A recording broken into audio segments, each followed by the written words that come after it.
এ আমার ভাইয়েরা, আমার বন্ধুরা,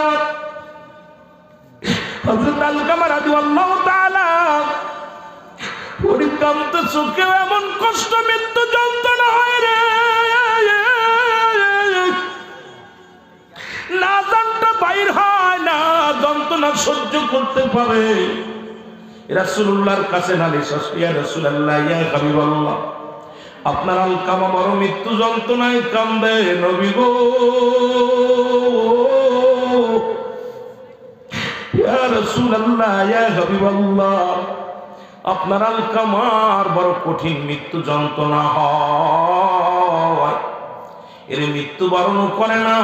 দেখছেন অনেক মানুষ মরণকালে কত কষ্ট পায় রে বাবা, আমার নিজ চোখে অনেকের দেখেছি, আইরে জানটাও বাইর হয় না, নিঃশ্বাসও চলে না, ওর বুকটা বড় কতটা অঙ্গগুলো পড়ে যায়, বুকের ভিতরে দরপর দরপর করে। এরে মুসলমান, ওই মৃত্যু যন্ত্রণা এত কষ্ট,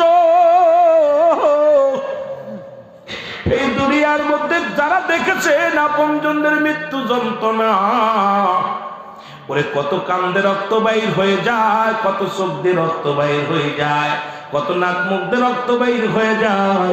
এই মৃত্যু যন্ত্রণা এখনো কেন আমাদের ভিতরে ভয় লাগে না রে মুসলমান? শুনে নাও, এই মৃত্যু যন্ত্রণার কথা কেন তোমাদের স্মরণ হয় না? এই দুনিয়া এমন ভাবে ধরে ফেলেছি রে মুসলমান, দুনিয়া নবী বলছে বাল হুয়া খিলাফ, এই দুনিয়াটা হলো পচা দুর্গন্ধ মরি।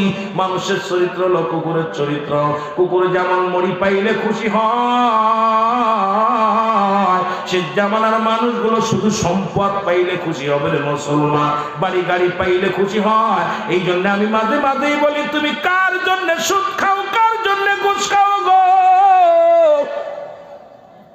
তুমি কার জন্য অন্যায় করো, কার জন্য অন্যের সম্পদ হরণ করো গো?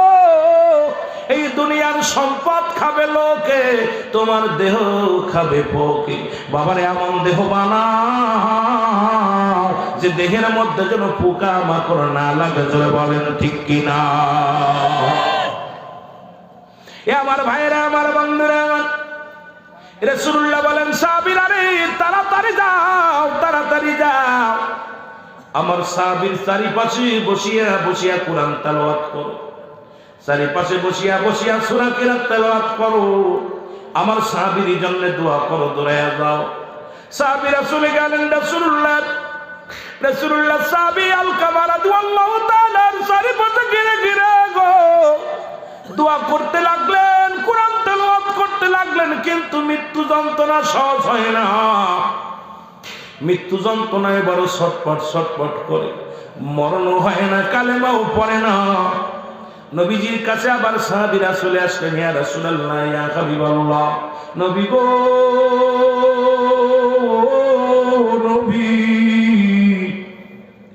আমরা সারাদিন আলকামার পাশে দাঁড়ায় দাঁড়ায় কোরআন তেলাওয়াত করলাম, বয়ে বয়ে পড়লাম, কত দোয়া করলাম, কবুল হয় না। আলকামার ওই মৃত্যু যন্ত্রণাও কমে নাই, মৃত্যু হয় নাই, কালেমাও পড়তে পারে না, মৃত্যু যন্ত্রণাও লাঘব হয় নাই। এ আল্লাহর নবীর সঙ্গে সঙ্গে হাত উঠে দেয়, রব্বে কারীম, ও আলেমরা এখন ফতোয়া দিছে হাত উঠানো জায়েজ নয়। এই যে আপনাদের এখানে দেখে আসলাম কমি একটা মাদ্রাসা, এই মাদ্রাসা মুসলমান শোনো, শুনে নাও, এ মুসলমান শোনো, ও মুসলমান, দেওবন্দ মাদ্রাসার ফতোয়ায়ে দেওবন্দের মধ্যে, ফতোয়ায়ে দেওবন্দ লিখছেন হলো মুফতি শফিক আহমেদের লেখা। মুসলমান ফতোয়ায়ে দেওবন্দের মধ্যে দ্বিতীয় খণ্ড 33 নম্বর পৃষ্ঠার মধ্যে বয়ান করে, মুসলমান 5 ওয়াক্ত নামাজ আদায় করে জিয়ারত করে সর্বহালাতে আল্লাহর দরবারে দুটি হাত উঠায় দোয়া করা উত্তম মুস্তাহাব। মুসলমান এখন শরিয়াতের কিবলা কাবা, দুজানের কিবলা রাহমাতাল লিল আলামিন, মুনাজাতের কিবলা হলো আরশে আজিম। এই কিবলা না চিনার কারণে এখন হাত উঠানো বন্ধ হয়ে গেছে। তবে কমি জামাতের কিতাবটার নাম বললাম, যদি না পাও আমাকে ধরো। এখন যে হুজুর আপনি রং করেছেন বাবা, আজকে যারা হাত উঠাইতে যারা লজ্জা পায়, এদের মতো কপাল পুরা মানুষ আর দুনিয়ায় নাই, ধরে বলেন ঠিক কিনা? উনাদের কমি অঙ্গনের কিতাব, আমাদের আলিয়ার সাহেবের কিতাব না। উনাদের কিতাবের মধ্যে অসংখ্য দলিল রয়েছে, কিন্তু দুঃখজনক এই সমস্ত মানুষ মুরব্বীরা ভুল করছে। কি করছে? মুরব্বীরা ভুল করছে, ভুল করছে রে, আসলে ভুল করছে। কারণ এই অপদার্থ সন্তান জন্ম দিচ্ছে, মেরে ফেলা ভালো ছিল। জোরে বলেন ঠিক কিনা?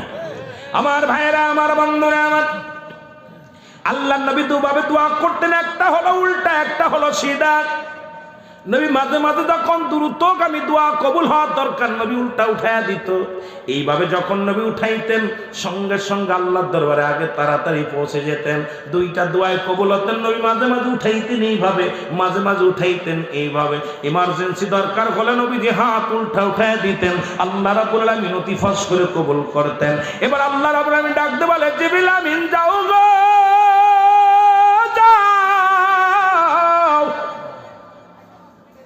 আমার হাবিবরে জানায়া দাও আমার নবীর দোয়া আজকে কবুল হবে না। জোরে বলা যাবে না আল্লাহু আকবার। নবীজি যেন হাতটা নামায় নেয়, আজকে আমি রব্বে কারীম